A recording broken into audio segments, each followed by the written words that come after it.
Bonjour à tous et bienvenue sur une nouvelle vidéo pour l'Association pour le développement des sciences équines. Moi c'est Steph et aujourd'hui je vais vous parler d'une étude de Sankey et son équipe en 2010 sur les carottes contre les gratouilles.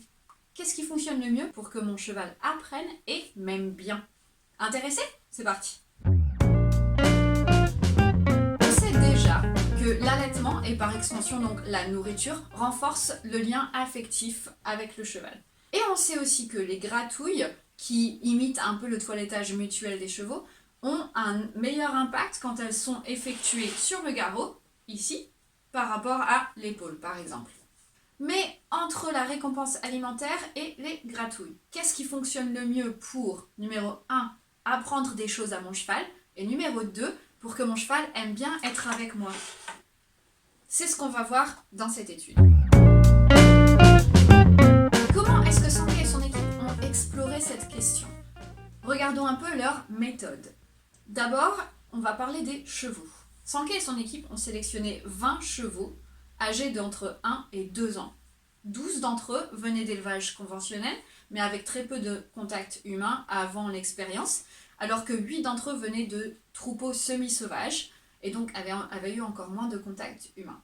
À 10 mois, les 8 chevaux de troupeaux semi-sauvages ont été mis en stabulation libre avec les 12 autres, afin de constituer un nouveau troupeau et de favoriser des comportements naturels comme le toilettage mutuel. Pendant toute l'étude, les chevaux n'ont eu aucun contact humain à part pour la distribution de nourriture et à part pour les expériences que je vais décrire ci-après. Donc on est parti de ces 20 chevaux et ensuite on a séparé les 20 chevaux en deux groupes de 10 de façon aléatoire. Un groupe allait être le groupe nourriture, où on aurait des carottes comme renforcement positif.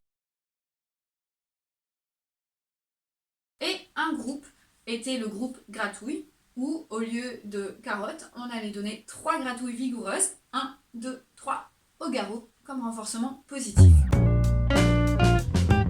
Petite pause, renforcement positif, qu'est-ce que c'est? Un renforcement, c'est un procédé qui renforce la probabilité d'un certain comportement.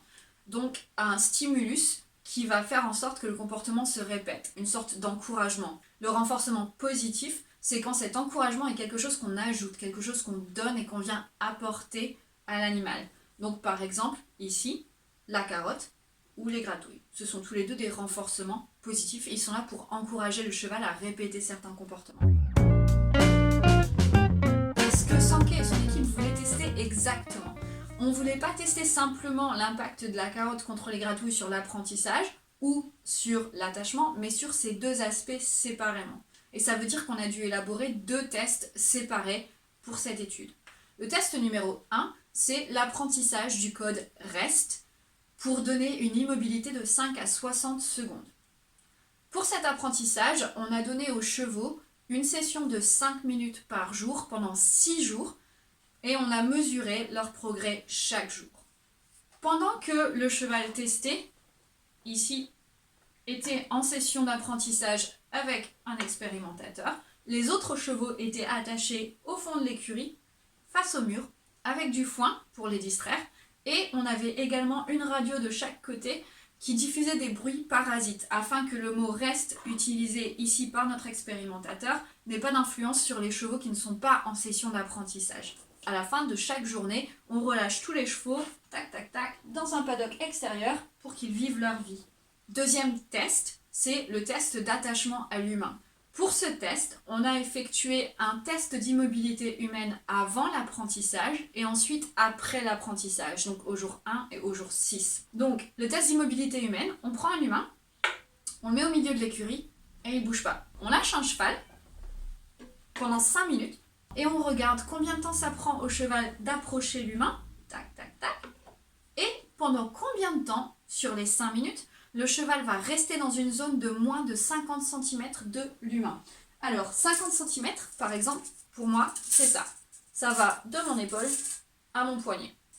Donc, on va dire, pour mon petit personnage en bois, ça va être à peu près la même chose. Donc ici, on va considérer que le cheval n'est pas proche de l'humain.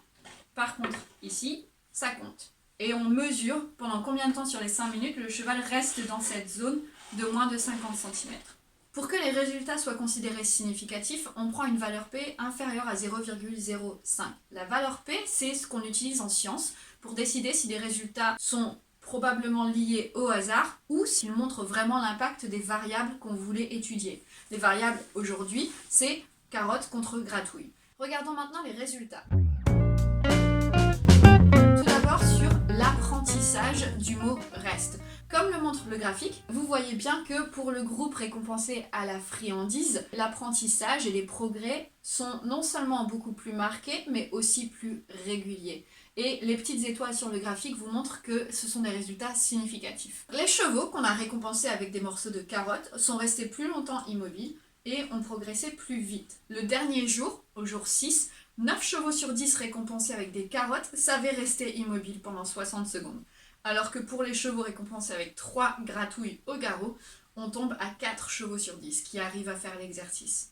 On note en plus que pour le groupe récompensé avec des gratouilles, la progression a été d'abord relativement vive entre le jour 1 et 2. Entre le jour 2 et 3, on continue d'avoir des progrès et ensuite on stagne plutôt, si vous regardez la courbe. Donc si on regarde l'aspect apprentissage pur, la nourriture semble être un renforcement positif plus efficace que les gratouilles au garrot. Qu'en est-il de l'attachement? Si on compare avant l'apprentissage et après l'apprentissage, on voit clairement que les chevaux récompensés à la friandise ont mis moins de temps à approcher l'humain après leur apprentissage qu'avant. Alors que pour les chevaux récompensés avec que des gratouilles, c'est plutôt l'inverse. Après les 6 jours d'apprentissage, ils mettent plus longtemps à s'approcher de l'humain.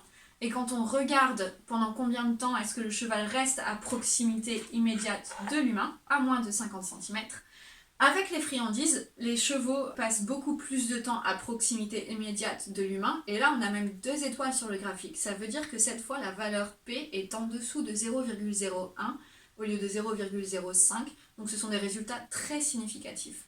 Alors que pour les chevaux récompensés au grattage, c'est un effet beaucoup moins impressionnant sur le graphique et en plus un peu moins significatif puisqu'on n'a plus qu'une seule étoile sur le graphique.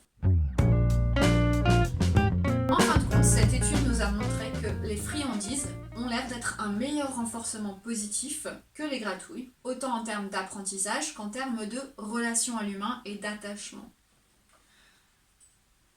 Ce que cette étude nous a donné, c'est des pistes de réflexion pour creuser un peu plus loin. Comme la plupart des études scientifiques, l'entraînement ici, dans ce contexte, a eu un effet positif sur l'apprentissage et sur l'attachement à l'humain si on utilisait des carottes comme conditionnement plutôt que juste des gratouilles. Et en fait, comme Sankey et son équipe l'expliquent, ça semble logique si on observe le fonctionnement du cheval au quotidien. Le budget temps du cheval donne à peu près 2 à 3% de son temps au toilettage mutuel et au contact tactile. 2 à 3% du temps, c'est pas grand chose, alors que la majeure partie du temps du cheval est passé à manger, brouter. Et donc forcément, ça semble logique que la nourriture soit un meilleur renforcement et un meilleur outil de conditionnement pour le cheval, puisque au naturel, il passe la plupart de son temps à manger. Cependant, un élément nous a semblé intéressant quand on a travaillé sur ce résumé. Est-ce que les résultats changeraient si on menait cette étude en période de mue? La plupart des gens qui ont des chevaux ou qui interagissent avec des chevaux tout au long de l'année observent que les chevaux sont beaucoup plus demandeurs de gratouilles en période de mue qu'en dehors. Une autre question soulevée par cette étude relève de l'élaboration des groupes. On avait 8 chevaux issus d'un élevage semi-sauvage et 12 chevaux issus d'un élevage conventionnel. Quand on a fait les groupes de 10, nourriture contre gratouille, on a fait ça de façon aléatoire, au hasard. Et du coup, on n'a pas vraiment de données sur la variable élevage. Autrement dit, est-ce que si on élève des chevaux en troupeau semi-sauvage, ça a un impact différent sur leur attachement à l'homme et leur apprentissage par rapport à l'élevage conventionnel, même si celui-ci a peu de contact avec l'homme. Ce qui est surtout intéressant dans les études scientifiques, c'est quelles autres questions sont soulevées et comment est-ce qu'on pourrait aller plus loin. Il y a plein de questions. En attendant, grâce à l'étude de Sankey et son équipe en 2010, si on vous regarde d'un œil un peu étrange quand vous utilisez les friandises, maintenant vous pourrez indiquer que en fait la science, pour l'instant, est avec vous. J'espère que cette vidéo vous a plu. Si c'est le cas, n'hésitez pas à me donner un petit pouce bleu. Si vous avez des commentaires, n'hésitez pas à nous en faire part également. Et si cette vidéo vous a donné envie d'en apprendre plus sur ce que l'Association pour le développement des sciences équines fait, n'hésitez pas à vous rendre sur notre site internet et pourquoi pas à nous soutenir. Merci de votre attention et à bientôt.